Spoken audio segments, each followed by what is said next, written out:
প্রশাসনিক রদবদল নিয়েও আক্রমণ শানিয়েছেন মমতা বন্দ্যোপাধ্যায়, যে সব অফিসারদের পাঠিয়ে দিয়েছে তামিলনাড়ুতে। নিশ্চয়ই কংগ্রেস এবং স্টালিনের সঙ্গে বোঝাপড়া আছে। কি দাবি করলেন মমতা বন্দ্যোপাধ্যায়, দেখুন। সব বাংলার অফিসারদের বাদ দিয়ে দিয়েছেন, সব পাঠিয়ে দিয়েছেন তামিলনাড়ুতে। বাংলায় ল অ্যান্ড অর্ডার যেন দেখে, সবাইকে পাঠিয়ে দিয়েছেন তামিলনাড়ুতে। এত ভাব তামিলনাড়ুর সাথে, ভেতরে ভেতরে নিশ্চয়ই বোঝাপড়া আছে কংগ্রেস আর স্ট্যালিনের সাথে। কেন বাংলার অফিসারদের কোনোদিন, আপনারা বলতে পারেন 510 জন অফিসার শিফট হয়েছে অবজারভার হিসেবে, সারা 5টা রাজ্যে ভোট হচ্ছে। কি ভাবছেন বাংলার লোকেদের ভাব বাদ দিয়ে উত্তরপ্রদেশের বহিরাগতরা এসে ভোট করবে? বাসে করে লোক নিয়ে আসছেন যাতে ওই অফিসারগুলো থাকলে এগুলো হতে না পারে, নাকা চেকিং না হয়। ডাক নিয়ে ঢুকছে ট্রেনে, টাকার বান্ডিল আসছে গভর্নমেন্টের ফ্লাইটে, গভর্নমেন্ট অফ ইন্ডিয়ার ফোর্সের ফ্লাইটে। কেন্দ্রীয় বাহিনীকে অপমান করছেন এসব কথা বলে, পাল্টা শুভেন্দু অধিকারী। কেন্দ্রীয় আধা সামরিক বাহিনী যারা মাওবাদীদের বিরুদ্ধে লড়াই করছে, যারা এত বড় সীমান্তকে পাহারা দিচ্ছে, তাদেরকে অপমান করছেন এসব কথাবার্তা বলে। অতিরিক্ত জেলাশাসক এবং অতিরিক্ত পুলিশ সুপারের সামনে দাঁড়িয়ে বিক্ষোভ সামাল দিতে পারেন, পুলিশের অনুরোধে একটা ফোনে তুলে দিতে পারেন পথ অবরোধ। ভাইরাল অডিও ভিডিও প্রকাশ্যে মোথাবাড়ি কাণ্ডে ধৃত মোফাক্কারুল ইসলামের কীর্তি। তাহলে তাকেই কেন গ্রেফতার করলো সিআইডি? তাহলে কি কাউকে বাঁচাতেই শিখণ্ডী করা হলো মোফাক্কারুলকে? তুঙ্গে জল্পনা। ডিএম সাহেবকে দিচ্ছি, ওনারা কি বলছে, তোরা যা বলবি আমি তোর দিকে, আমি ডিএমএসপি দিকে লই, আমি তোর দিকে। অতিরিক্ত জেলাশাসক ও অতিরিক্ত পুলিশ সুপারের পাশে দাঁড়িয়ে তিনি বিক্ষোভ সামাল দিচ্ছেন। আবার অবরোধ তুলতে না পেরে তার সাহায্য নিতে হয়েছে খোদ পুলিশকে। যদুপুরের লোকজনের আপনার প্রতি অগাধ বিশ্বাস এবং ওনারা আপনার কথা শোনার পরে ওনারা রাস্তা অবরোধ তুলবেন। মোথাবাড়ি কাণ্ডে মূল চক্রী হিসেবে যে আইনজীবী মোফাক্কারুলকে গ্রেফতার করেছে সিআইডি, এবার তারই একটি ভিডিও অডিও ভাইরাল হয়েছে। মনে রাখবেন, পরিকল্পনা করে পরিকল্পিত করে এনআইএ আসার আগে আমাদের সিআইডি, যেটা এখনো আমি দেখি সেই সিআইডি ইলেকশন কমিশনের আন্ডারে পড়ে না, সেই সিআইডি তাকে গ্রেপ্তার করেছে বাগডোগরা থেকে আসল কালপ্রিটকে। যদিও এই গ্রেফতারির ঘটনা তুলে দিয়েছে বেশ কিছু প্রশ্ন। মোফাক্কারুল ইসলামী কি মূল চক্রী, নাকি ঘটনার নেপথ্যে অন্য কারো হাত? কাউকে আড়াল করতেই কি শিখণ্ডী করা হলো মোফাক্কারুলকে? কতটা কাউকে আড়াল করার জন্য বানানো হয়েছে সেগুলো তদন্ত হওয়া উচিত। কারণ আমাদের রাজ্যের পুলিশ ছাড়াও যে পরিমাণ কেন্দ্রীয় বাহিনী এখন আছে, তাতে এডিএম অ্যাডিশনাল এসপিদের এরকম একজন লোকের সাহায্য চাইতে কেন হচ্ছে? গত 1 এপ্রিল এসআইআর এর কাজে মালদায় এসে ভয়াবহ অভিজ্ঞতার সাক্ষী হন 4 মহিলা সহ 8 জুডিশিয়াল অফিসার। নাম বাদ দেওয়ার প্রতিবাদে ওই দিন সকাল থেকে কালিয়াচক 2 নম্বর ব্লকের বিভিন্ন জায়গায় শুরু হয় বিক্ষোভ অবরোধ। ঘটনার ভাইরাল ভিডিওয়ে গাড়ির মাথায় উঠে বক্তৃতা করতে দেখা যায় মোফাক্কারুলকে। ভাইরাল হওয়ার আরও একটি ভিডিওয়ে সুজাপুরে মাইক হাতে বিক্ষোভ সামাল দিতে দেখা যায় তাকে।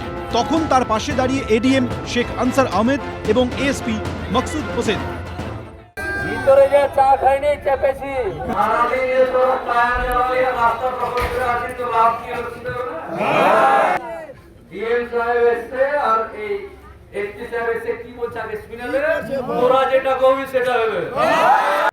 শুধু তাই নয়, এডিএম এর ভূয়সী প্রশংসাও করেন মোফাক্কারুল। খুব ভালো মানুষ, এই লোকটাকে ভালো করে জেনে নেয়। গোটা ভারতবর্ষের খুব কম বয়সী সুন্দর একজন আইএস ডিএম এডিএম সাহেব আপনাদের কাছে আছে, এইরকমই দরকার আছে। একদম চন্দ্রনগরে দেখতে পাচ্ছেন কত চকচকে আছে, ভালো লোক, খুব কাজের লোক আছে। সুজাপুরের অবরোধ উঠে গেলেও যদুপুরের অবরোধ তুলতে হিমশিম খেতে হয় পুলিশকে, যার জন্য তাদেরকে মোফাক্কারুলের শরণাপন্ন হতে হয়। ভাইরাল হয়েছে সেই কথোপকথনের অডিও। হ্যালো, হ্যাঁ মোফাক্কারুল সাহেব আছেন? বলছি সুজাপুরে যেটা তো মিটমাট হলো, এবার যদুপুরের লোকজনের আপনার প্রতি অগাধ বিশ্বাস এবং ওনারা আপনার কথা শোনার পরে ওনারা রাস্তা অবরোধ তুলবেন। একটু কাইন্ডলি কথা বলে নিন ওনাদের সাথে। মাইকে দে, আমি বলে দিচ্ছি। এতটাই সাহায্য চাইতে হচ্ছে যে সে দূরে থাকলেও টেলিফোনে লোকদেরকে তার আবেদন শোনাতে হচ্ছে, আমি মনে করি না যে এইটার কোনো দরকার ছিল। আর তাকে গ্রেপ্তারের কথা, এই ষড়যন্ত্র বা এই অবরোধের জন্য গ্রেপ্তার করতে হয়। এসআইয়ের অনুরোধের পরই ফোনের মাধ্যমে বিক্ষোভকারীদের বার্তা দেন মোফাক্কারুল। আমি মোফাক্কেরুল ইসলাম বলছি, আপনার লিখিত কিতাবে ডিএমএসপির সাথে কথা হয়েছে, 4 দিনের মধ্যে ওনারা যদি সব ঠিকঠাক না করে তাহলে আবার হবে, তোমরা এখন ছেড়ে দাও। এরপরই উঠে যায় যদুপুরের অবরোধ। এদিকে মোফাক্কারুলের সম্পর্কে তথ্য সংগ্রহ করতে এদিন এনআইএ জিজ্ঞাসাবাদ করে সুজাপুরের মিম প্রার্থী রেজাউল করিমকে। আমাদের দলের তরফ থেকে ইটাহার বিধানসভাতে উনি এমআইএর মনোনীত প্রার্থী ছিলেন, আর তারপরে উনি পার্টির সঙ্গে সেভাবে যুক্ত ছিলেন না।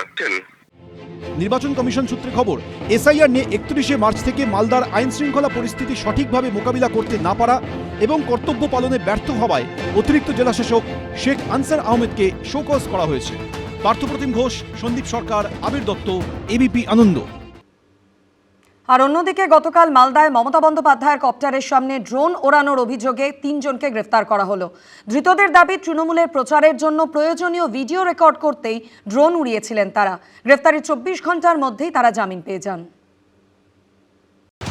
সভা শেষে হেলিকপ্টারে উঠতে যাচ্ছেন মুখ্যমন্ত্রী, ঠিক তখনই মাথার উপর উঠছে ড্রোন, যা দেখে কয়েক মুহূর্তের জন্য থমকে যান খোদ মমতা বন্দ্যোপাধ্যায়। মালদহের মালতীপুরের শনিবারের এই ঘটনায় দানা বেঁধেছে বিতর্ক। যদিও এই ঘটনার কয়েক ঘন্টার মধ্যেই 3 জনকে গ্রেফতার করে পুলিশ। পুলিশ সূত্রে খবর, ধৃত অঙ্কিত কুমার পাসওয়ান, শ্রীকান্ত মণ্ডল এবং নূর আখতার বিহারের কাটিহারের বাসিন্দা। রাজ্যের মুখ্যমন্ত্রী অন্যতম ভিভিআইপি, Z+ নিরাপত্তা পান। প্রশ্ন হচ্ছে, তার হেলিকপ্টার ওড়ার আগে কি করে ঠিক তার ওপরেই ড্রোন উড়ল? অনুমতি বা কে দিল? হেলিপ্যাডের কাছে একজন ড্রোন উড়িয়ে দিয়েছিল, আর ড্রোন নিয়ে অতি উৎসাহিত হয়ে বা যে কোনো কারণে পুলিশ তাদেরকে অ্যারেস্ট করেছে। পুলিশ তদন্ত করে দেখবে ব্যাপারটা কি ছিল। অথচ ধৃতদের দাবি, তৃণমূলের প্রচারের জন্য প্রয়োজনীয় ভিডিও রেকর্ড করতেই ড্রোন উড়িয়েছিলেন তারা। ये उड़ा रहा था, हम लोग सोशल मीडिया कैंपेनिंग के लिए काम कर रहे हैं टीएमसी के लिए, ये एक बेस्ट फुटेज के लिए जो ना ड्रोन चला दिया।